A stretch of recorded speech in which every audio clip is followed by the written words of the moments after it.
Sercreyente.com te ofrece el Evangelio del Día.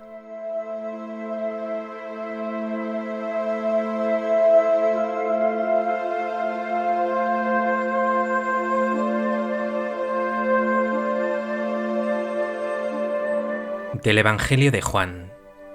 Se acercaba la Pascua de los judíos, y Jesús subió a Jerusalén, y encontró en el templo a los vendedores de bueyes, ovejas y palomas, y a los cambistas sentados, y haciendo un azote de cordeles, los echó a todos del templo, ovejas y bueyes, y a los cambistas les esparció las monedas y les volcó las mesas, y a los que vendían palomas les dijo: «Quitad esto de aquí, no convirtáis en un mercado la casa de mi Padre».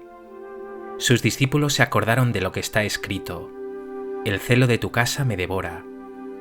Entonces intervinieron los judíos y le preguntaron: «¿Qué signos nos muestras para obrar así?». Jesús contestó: «Destruid este templo y en 3 días lo levantaré». Los judíos replicaron: «¿46 años ha costado construir este templo y tú lo vas a levantar en 3 días?». Pero él hablaba del templo de su cuerpo. Y cuando resucitó de entre los muertos, los discípulos se acordaron de que lo había dicho, y creyeron a la Escritura y a la palabra que había dicho Jesús. Mientras estaba en Jerusalén por las fiestas de Pascua, muchos creyeron en su nombre viendo los signos que hacía.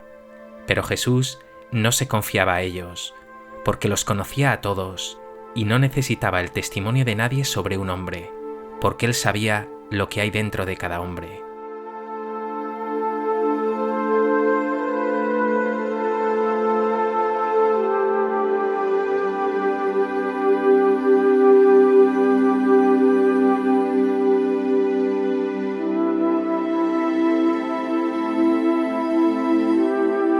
El Evangelio de hoy nos ofrece el texto de la expulsión por parte de Jesús de los mercaderes del templo, según el relato de Juan.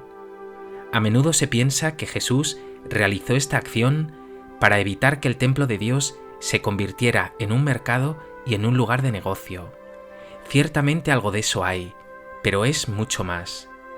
Esta acción profético-simbólica resume prácticamente todo el mensaje y el misterio de Jesús.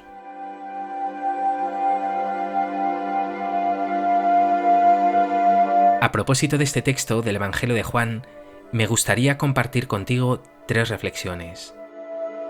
En primer lugar, es importante entender que el templo de Jerusalén era el corazón de la fe judía, donde se creía que habitaba Dios, el lugar del culto y de los sacrificios que se ofrecían a él. Sin embargo, lo cierto es que se trataba de un lugar de absoluta exclusión.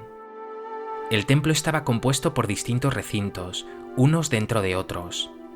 El más exterior era la explanada, el llamado atrio de los gentiles, donde todos, judíos y gentiles, hombres y mujeres, podían estar.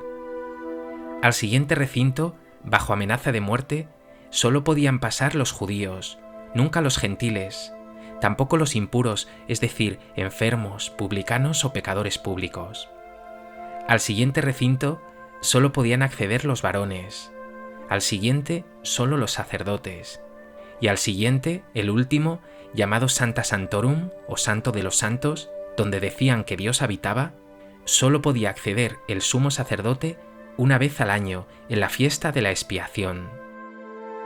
Párate un momento. También en nuestro mundo, en nuestra sociedad, en ti mismo, hay una cantidad enorme de exclusión, de marginación, de distinción por origen, raza, género, clase social o poder adquisitivo. Por eso pregúntate: ¿eres tú de los que discriminas y haces distinción de personas? ¿O por el contrario, acoges a todos tus hermanos, vengan de donde vengan, piensen lo que piensen, sean quienes sean?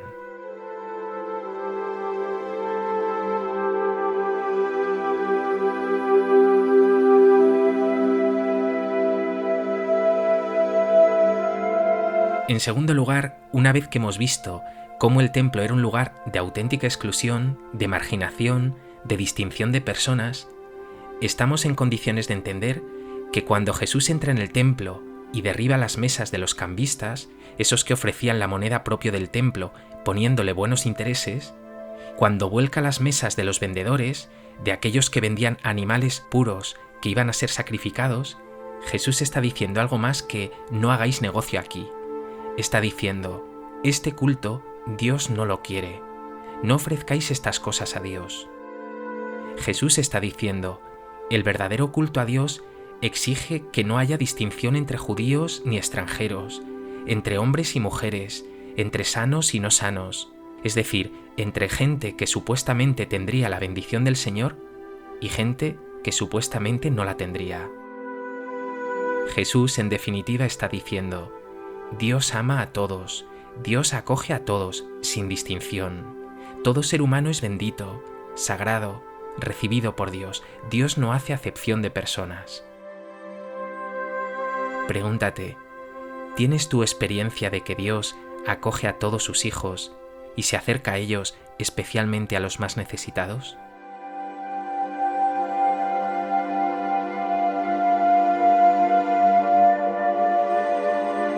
¿Brilla en tus palabras y en tus obras este mismo amor, esta acogida de Dios?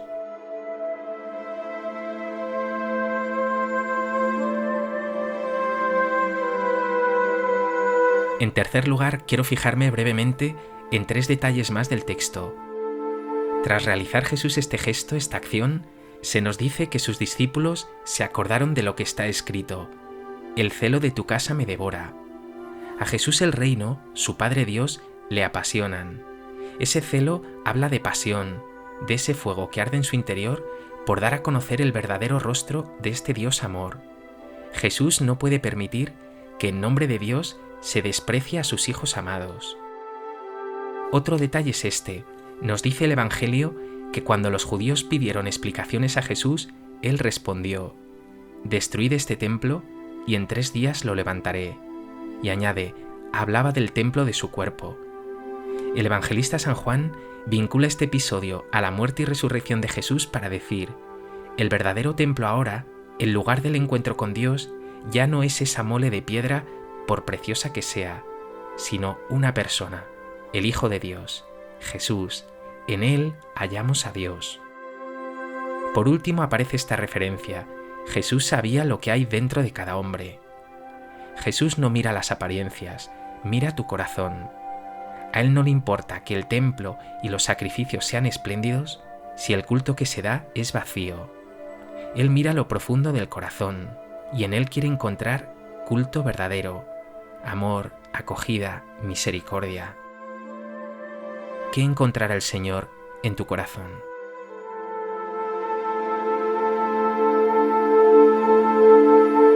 Pues que este Evangelio te ayuda a entender que Jesús no tolera la acepción de personas, que en nombre de Dios no es posible marginar ni despreciar a ninguno de sus hijos, que te llenes tú como Jesús de su celo, de esa pasión por mostrar el verdadero rostro de este Dios Padre bueno, y que Jesús en ti halle siempre culto verdadero de amor a Dios y a tus hermanos.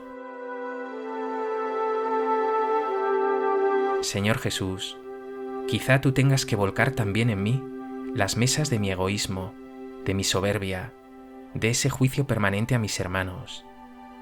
Ayúdame a dar culto al Padre en espíritu y en verdad, que acoja a todos sin distinción y que me llene de pasión como tú por el reino de Dios, por la buena noticia del Evangelio.